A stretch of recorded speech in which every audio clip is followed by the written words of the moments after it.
কোকিল ডাকে রে, কুক কুক কুক কুক কোনে বাঁশি বাজে রে, cook cook cook cook cook cook cook cook. Wow, সত্যিই কি দুর্দান্ত।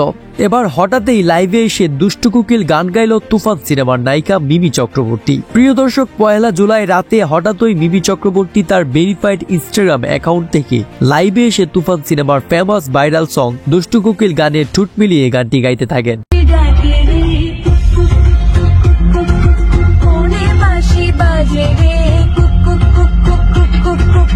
ভিডিওতে দেখা যায় মিমি চক্রবর্তী তার গাড়িতে বসে লং ড্রাইভে যাওয়ার সময় সেই গাড়ির বক্সে দুষ্টু কোকিল গানটি বাজছিল এবং সেই গানটির তালে তালে মিমি চক্রবর্তীও দুষ্টু কোকিল গানটি তার নিজের মুখে গাইছিল।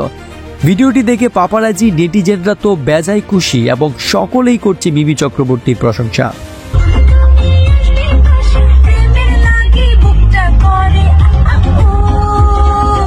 দুষ্টু কোকিল